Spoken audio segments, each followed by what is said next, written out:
বেশি দূরের কথা নয়, আমাদের পার্শ্ববর্তী যে একটি দেশ পাকিস্তান, ওই পাকিস্তানে একটা মেয়েকে যখন দাফন করে, ওই মহিলার কবরের পাশ দিয়ে একজন আল্লাহর বান্দা হেঁটে যাচ্ছে। হেঁটে যাওয়ার সময় কবর থেকে আওয়াজ আসলো, আমি জীবিত, আমাকে কবর থেকে বের করা, আমি জীবিত, আমাকে কবর থেকে বের করা। ওই পুরুষ মনে মনে ভাবলো সে ভুল শুনতেছে। মন দিয়ে কান দিয়ে যখন আবার শুনে কবর থেকে মেয়েটি বলে আমি জীবিত, আমাকে বের করা, যখন এই কথা বারে শুনলো ওই পুরুষ তখন একিন হলো, তার বিশ্বাস হলো যে হ্যাঁ, এই কবর যে মহিলা রয়েছে এই মহিলা জীবিত। তখন ওই পুরুষ গিয়ে এলাকার কিছু মানুষকে জানালো, সাহসী মানুষকে জানালো। তারা আসলো, আসার পরে দেখলো যে এখন একই আওয়াজ, মহিলা বলতেছে আমি জীবিত, আমাকে কবর থেকে বের করা, আমি জীবিত, আমাকে কবর থেকে বের করা। যখন বারবার এই কথা শুনলো, তারা দৌড় দিয়ে তাদের মসজিদের যে ইমাম সাহেবকে গিয়ে বলল, ওহে ইমাম সাহেব, এমন এমন ঘটনা, মহিলা কবরের মধ্যে শুয়ে বলতেছে সে নাকি জীবিত, তাকে বের করার জন্য আবদার করতেছে, বের করা যাবে কিনা? এই কথা শোনার পরে ইমাম সাহেব বলল হ্যাঁ, তাকে বের করতে পারো। এখন ইমাম সাহেব অনুমতি দিল। কবর খোঁড়ার পরে মহিলা বলল আমার বাড়িতে যাও, বাসায় গিয়ে আমার জন্য কাপড় চোপড় নিয়ে আসো। তার বাসায় গিয়ে তার সালোয়ার কামিজ চাদর ইত্যাদি নিয়ে আসলো।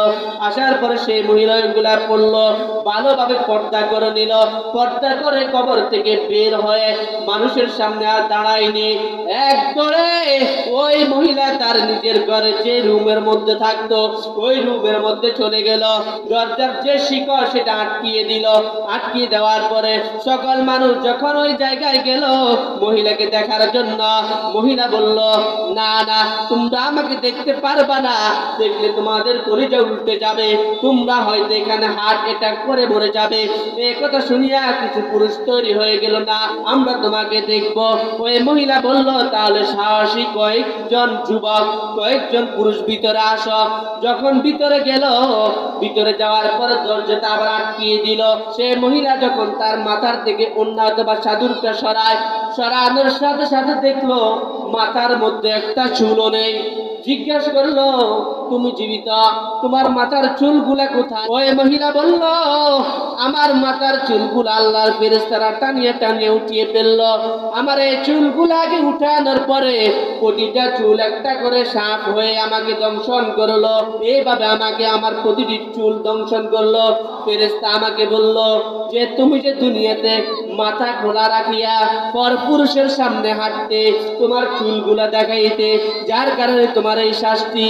এরপরে মহিলা যখন তার মুখ থেকে ওড়নাটা সরায়, ওড়নাটা সরানোর পরে দেখলো ওই মহিলার ঠোঁট নেই, ঠোঁটটা কাটিয়ে ফেললো। জিজ্ঞেস করা হলো তোমার ঠোঁট কোথায়? ওই মহিলা বলল আমার মুখের মধ্যে এই ঠোঁটটা ফেরেশতারা কেটে নিয়ে গেল। কারণ আমি যখন মুখের মধ্যে ঠোঁটের মধ্যে লিপস্টিক লাগাইতাম, লাগানোর সময় আমার নিয়ত ছিল পর পুরুষ আমার লিপস্টিক দেখবে আর আমার প্রতি তাকিয়ে থাকবে। তৃতীয়ত মহিলার হাত পা দেখলো, হাত পায়ের একটা নখ নেই, সবগুলা আল্লাহর ফেরেশতারা টানিয়ে টানিয়ে উঠিয়ে ফেললো। জিজ্ঞেস করা হলো কেন? ওই মহিলা বলল আমি হাত পায়ের আঙ্গুলগুলোর মধ্যে নীল পালিশ, নখ পালিশ লাগাইতাম, যার কারণে আমাকে শাস্তি দেওয়া হলো। আজকে দেখা যায় আমার মা বোনেরা পর্দা করে না, মাথায় ডাকে না, মুখের মধ্যে লিপস্টিক লাগাইয়া হিজাব করে না, মুখ খোলা রাখিয়া হাটে বাজারে বের হয়ে যায়। যদি আপনি এগুলা করেন তাহলে পাকিস্তানে যে মেয়ের এই অবস্থা হয়েছে আপনাদেরও অনুরূপ অবস্থা হবে। অতএব আল্লাহ তাআলাকে ভয় করুন, এই 4টি সুসংবাদের উপর আমল করুন।